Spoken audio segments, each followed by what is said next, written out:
Bonjour, salut, je m'appelle Zix, je suis magicien depuis une vingtaine d'années environ. Et puis là, je voulais vous parler d'un projet un peu particulier que j'ai fait récemment avec la fondation Ebenezer à Lausanne, qui s'occupe de personnes en situation de handicap. Et puis c'était une sorte de nouveauté dans les activités proposées, de monter un atelier magie, à la fois pour apprendre à faire des tours, mais aussi pour les présenter devant un public avec les résidents qui seraient intéressés parmi les résidents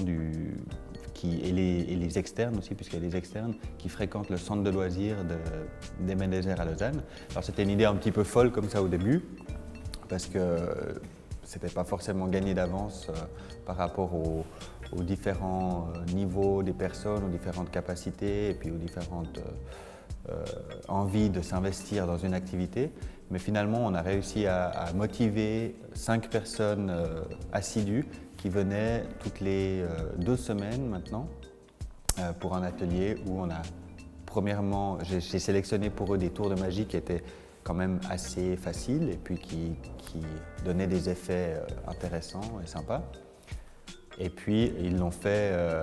les ont fabriqués premièrement, donc il y avait des boîtes, il y avait des foulards, il y avait un peu de décoration, de bricolage, quelques tours de cartes aussi. Et puis ensuite on a pris un petit rythme pour faire, on a créé un espace dans le centre de loisirs avec des rideaux, des lumières un petit peu intimistes pour faire un peu l'ambiance magique, on puisse se plonger chaque fois qu'il y avait l'atelier de magie dans quelque chose d'un petit peu mystérieux. Et puis on travaillait les tours et on a essayé de créer,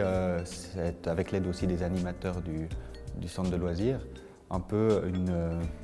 un côté équipe comme ça, une petite équipe de petits groupes où chacun faisait un tour et puis quelqu'un, l'autre magicien, corrigeait, disait tu pourrais faire une blague comme ça, tu pourrais faire attention parce que là j'ai vu comment tu as fait. Enfin, créer une petite émulation comme ça, magique et amicale dans le groupe et ça a assez bien pris. Et puis ensuite on a eu la proposition de présenter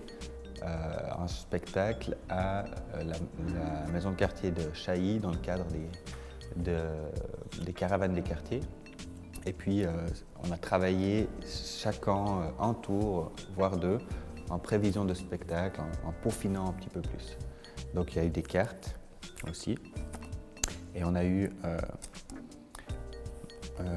Jules, Montserrat, Tammy et Nadine qui nous ont fait les tours de cartes et Christophe qui n'a pas pu être là mais qui a beaucoup participé et qui a même inventé certains tours. Oui, alors il y a un élément important que j'ai pas mentionné, c'est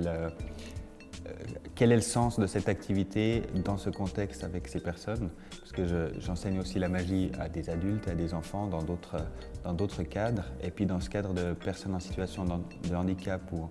un peu plus en marge, pour moi c'est très important de leur offrir ce moment où pendant qu'ils font leur tour de magie, c'est eux qui émerveillent en fait les personnes qui sont autour d'eux, c'est eux qui détiennent un peu les clés les règles du jeu en fait et puis presque qui influent sur la réalité. Donc métaphoriquement, c'est symbolique, c'est important puisque au quotidien, c'est pas forcément si facile pour eux et là, c'est eux qui donnent le change, si on veut bien. Donc c'est pour ça que c'est important cette activité et je crois qu'on voit que le plaisir était au rendez-vous et puis qu'il y a une sorte d'affirmation à travers cette activité.